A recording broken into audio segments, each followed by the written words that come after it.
Hey everybody, welcome back to For Horror's Sake, and I'm gonna have a few videos back to back and stuff like that because last weekend, the weekend before last,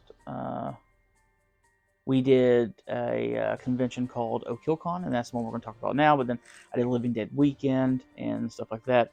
So I'll show you what I picked up at OKillCon, which is our local horror convention, and then I'll talk about my thoughts on it. So. But first off, they had four bigger guests. It was Ari Lehman, Judy Aronson, and Corin Nemec. And then there was a woman from the Blob, the 1980s Blob, and I can't remember her name right off the top of my head, so I do apologize, but I only got an autograph from three of them. So first up, I'll show you what I got from Ari. We have here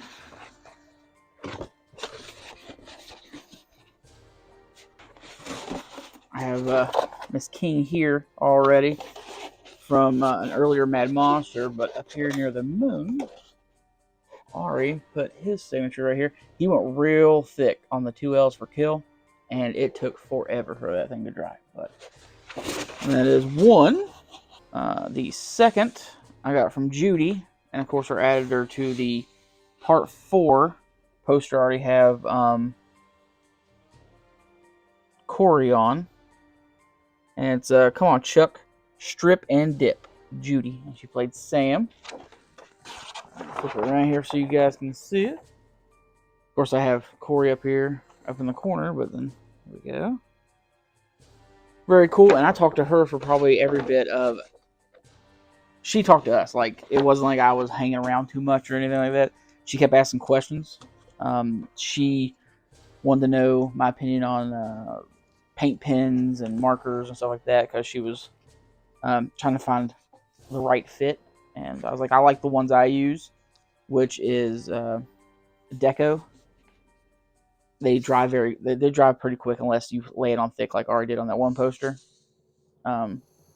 But yeah, she talked to us for like every bit of 35 to 40 minutes. So, and a lot of people may not know, but Corin was, I hope I'm saying his name right, was in one of the last, it was season 6, I think they did 7 seasons of Tales from the Crypt. And I said I was adding people from Tales from the Crypt.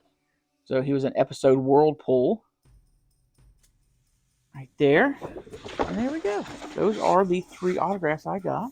John got the 2 Friday 13 people I got. He got the Jump Rope Sisters. Oh, no. I actually got one more. Hold on one second. So, Shannon, he was in a part and helped with other stuff in this movie. So I ordered the movie strictly, Raccoon here, for him to sign it. It brought him some joy, I hope, signing something. He wasn't doing the convention. He was just there, working it and stuff like that. But thank you for signing it, Shannon, if you see this.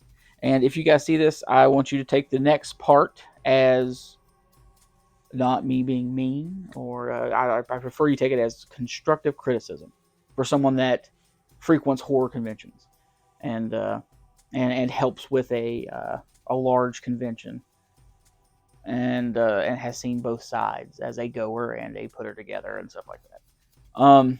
It wasn't bad. To me, a lot of the advertisements was a little AI heavy. Find somebody to help you draw some stuff up. I mean, I know it's tough, and there's a whole budget restriction, but AI looks, it blends in with everything else. John talked about it, and I agree with him that AI seems to learn from itself and grow. So if you have a lot of people entering the same stuff, like give me a poster with skulls and this on it and this on it, then whenever someone else enters that, it's going to kind of look the same. If y'all are like following the same thing. So to me, you guys' flyer really blended in with some other flyers that had come out around that time, and this looked the same.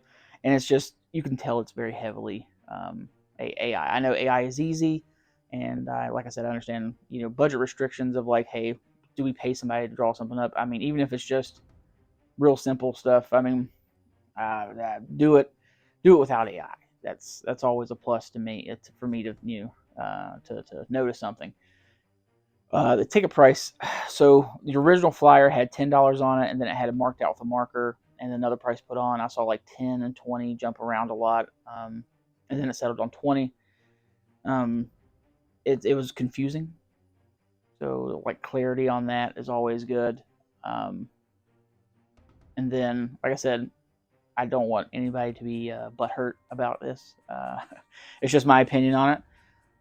You do have a great guest for next year. They do have Brad Lorry and stuff coming, so I would like to attend again, unless they keep me out at the door. But I did vend the very first OKillCon. So there was an OKillCon, and then there was OKillCon 2, and then a sci-fi convention they tried to do, and they just petered out and stuff like that. I would have vended again, but you guys' table prices were very high for one day. $100 is kind of high for a small venue for a not very big established convention. And I didn't, I think you had like a 10 by 10 space maybe, and you were charging more if you want a power run to you. So, being someone that helps put together a convention, what we charge for a table for 4 days basically is close to what you're charging for a few hours, for one day. So I would go back down to the original price of 50 or something like that and keep it there, even if they need power. I mean, just do the extra to get them power. And I know y'all were very like hard about, oh, you have to be a horror vendor. Only horror vendors, that are invited basically. And I saw some people there that was not horror. I know you guys even had Pokemon cards out. I did enjoy looking at Pokemon cards. I'm starting to recollect Pokemon cards. But if you are strictly saying, hey, I want just horror vendors, and then you guys have Pokemon cards out, that kind of goes back on how you're wanting to set an example for the other people. And if you're charging premium, if there's a vendor charging premium for VHSs and stuff like that, and the prices were right, that's about what they go for. But if they're full of mold, you can't sell those, because I knew that there's mold in them and to look for mold, and so that could, they didn't bother looking, and that could be a problem if they take that home and they paid that price for it. So that would kind of suck. That's all I'm saying is I hope you grow, but if you need help or stuff like that with horror stuff, you can ask. Multiple horror people.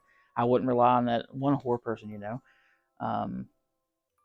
And just make sure all your posts are correct. Corin was not a Leviathan in season 7 of Supernatural. He was one